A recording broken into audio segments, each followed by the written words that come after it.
Hello ladies, Kristen here again, and today I'm going to be talking about how to use the tape method to make a stencil for your nail wraps. Now, if you guys look at my thumb, I don't know how well you can see it, there we go. My thumb is really square. This part right here is very squared. So if I use a regular nail wrap on it, I have these weird corners, and I don't like that. So the way that you can fix this is to use tape. And all you need is just plain old scotch tape. So I'm going to take a piece off and I'm going to put it over my thumb. Now, be really careful to put it all the way over your thumb. I've done it where I wrote on my hand with Sharpie. And it comes off eventually, but it's not fun. Now, I like to use a fine tip Sharpie. If you don't have one, that's okay. You could use a fat one. It's just up to you, whatever your personal preference is. And I'm going to put it down and I'm just going to trace around my nail. It doesn't have to be perfect. It doesn't have to be pretty. This isn't a work of art. Now this trick is really good for your toes too. I find most toes are kind of, well, if you have my toes, they're odd shaped. And so if you want to put nail wraps on your toes, this is a really good way to do it.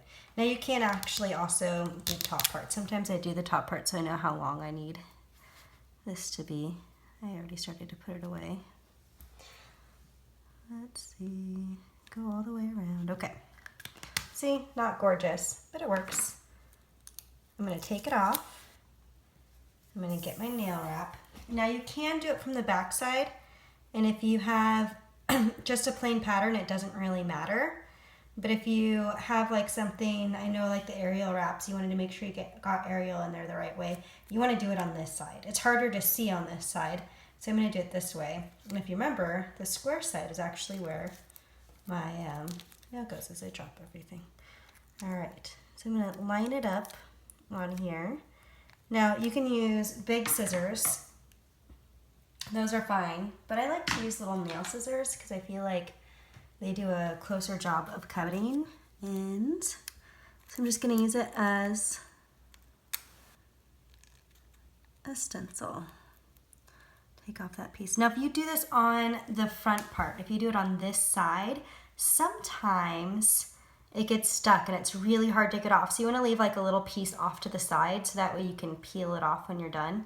I've done it where I've cut the whole thing off and then spent forever trying to peel it off, and that's not fun.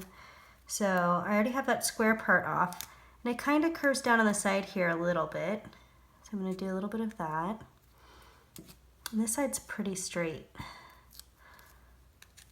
I'm not going to cut around the top for my fingernail. That's just for me to see where I want to cut as I drop everything again. That's just so I know the length. I don't need to actually have it there. So I'm just going to cut this a little bit further so that way I have that space to hold on to it and actually put the nail wrap on. Now I'm going to put the other side over there. I can show you that this is a much better shape for my nail wrap. I might want to go back and trim it a little bit. Like I kind of like to have not super duper squares, like to have a little bit of curve in there. And then when I put it on as a nail wrap, it actually fits a lot better. Now I'll show you how to put nail wraps on in another video. Thank you so much for watching, ladies. Have a great day. Bye-bye.